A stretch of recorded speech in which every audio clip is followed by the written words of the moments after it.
چاندې او چاندې ګرانو کتونکو چاندې دې وخت کې د وخت ضرورت دی او دې وخت کې په بونیر سواد باجوړ صوابه او دغه شانتي په منصیره او په نورو ځایونو کوم آفت چې راغلی دی نو موږ د سواد حالاتو کتل موږ د بونیر حالاتو کتل موږ د صوابه حالاتو کتل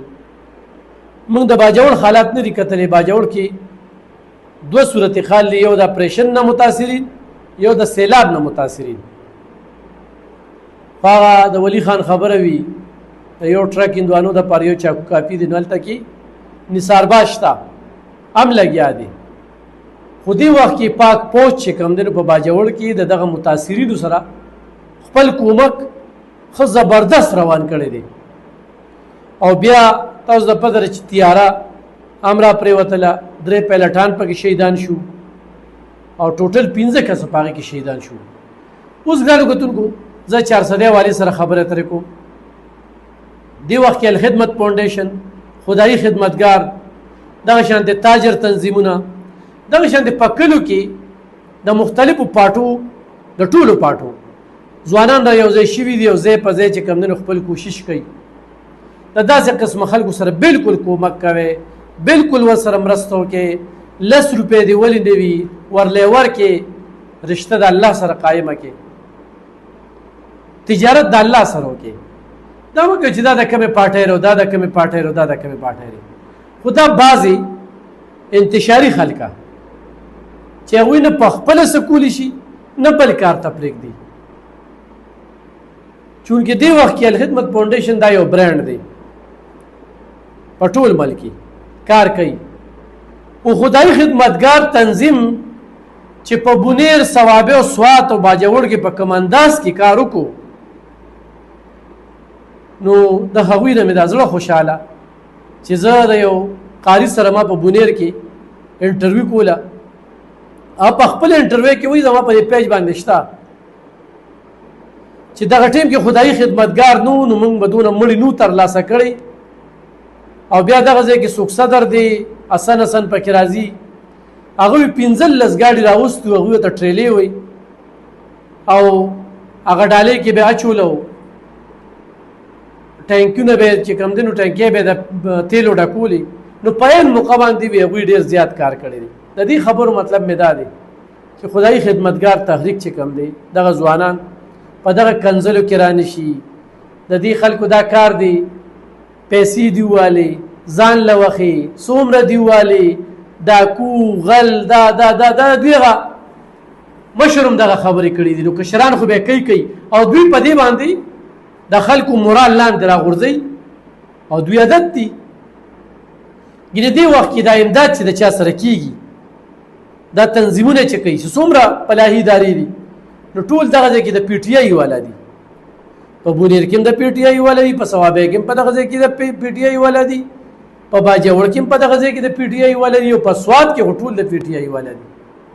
نو دې ګرانو کتونکو پارټي نشته نو خو تاسو چېرته کې دا کیمپونه وینئ نو دغه بنیتو انتشاري انډین ایجنټانو یا د اسرائیلو پیداوار د دوی په خبرو پسې مزه دی وخت کې پاک پوچ په شانګله کې لګیا دي لارې کولاوي پولونه اچي په باجوړ کې لګیا دي په بونیر کې لګیا دي په صوابه کې لګیا دي چې څوک هم کار کوي په کار چې هغې ستاینه وشي دا خلکه په دې ښېګړه کې په دې کار خیر کې په دې خدمت کې هم لګیا دي هله تصویر دې ویسته تصویر ته څه ضرورت دی او یو لاس نه بل لاس خبر نشي یو سړی خپلې پیسې لګوي او خپل دغه د لاړ ورچاله 10,000 ورکړي 20,000 ورکړي 15,000 ورکړي دا د خلکو چاندي دي د بیا د پاره اعتماد چیرې دوی خپل کار څنګه کوي دوی خلکو ته پیسې څنګه رسوي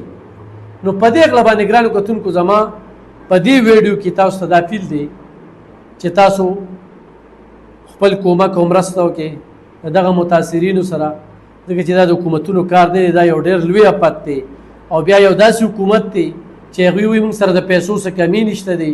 ټول سرکاري ملازمین دارې په احتجاج دي هغوی وایي دا امریکا ده نو په امریکا کې چې کم دی نو پنډونه نشته دي خپل اکاونټ دغه کوي چې موږ ته په دې اکاونټ باندې پیسې رالیږي اوس ورته په اکاونټ پیسې هم رالیږي د ملازمینو نه کټوتي وکړله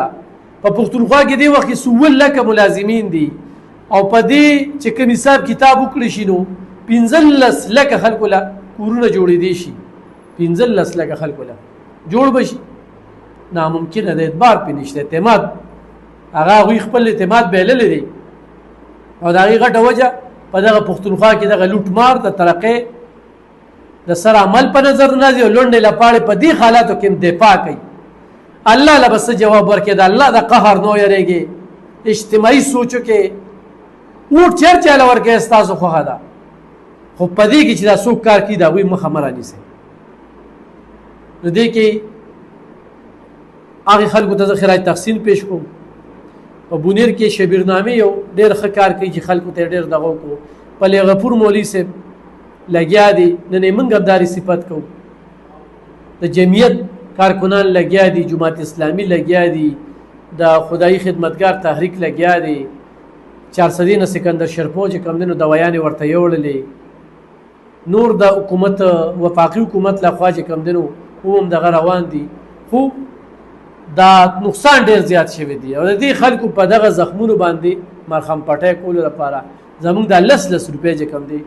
دا ډېرې خمې دي نو دغه تنظیمونو سره کومک وکړئ په خپله تلیجې په خپلو کې ضروري نه ده خو دوی ته په دې چوکونو کې د ځوانان ګرځوي او د ځوانان دا وخت په دې ګرمۍ کې ویستی دی نو تاسو خپل بوج چې کوم دی دوی په سر ور واچوئ الله سره تجارت وکړي انشاءالله الله به دې اجر درکوي د دغې خبرو نه روزئ ولې چې دا د دوی سوچ د دوی فکر د دوی فطرت د دوی عادت چې له وی والي اله دا شو اله دا اعظم شو دوی سره انخطي د یو پښتنو خپې راکاږي پښتون له کار نه کوي کله پاکستانیان شي او کله چې کوم دی نو د ازادۍ دپاره چغې شروع کي او کله غلامان شي او چې پیډر ورکړي نو بیا چې کوم دی نو په یو آزاد ملک کې دغه کوي نن عدلیه په ټول ملک کې دغه آزاده ده پرونه یو فیصله کړې ده که نه ابره دا عدلیه چې کومه ده نو پابند او غلام دا قسمه خبرې چې کېږي نو زه یم خدا را د دې خبرو نه روزئ او د دې متاثرینو په دغه باندې په خپله څه نه شی کولی نو چپ شئ خاموشه شئ دې کنځلو ورځو بدو نه هېڅ هم نه جوړېږي او د دې بختانونو تاسو عادت یې د تورونو تاسو عادت یې او دفاع دغه چا کوئ چې په خپله دفاع قابل نه دي انشاءالله بیا به خبره ترې کوو ګرانو کتونکو پښتنو د بونیر خلک د سوات خلک صوابع خلک باجوړ خلک هم ډېره زیاته مننه کوي ډېره زیاته شکریه هم ادا کوي دغه خپل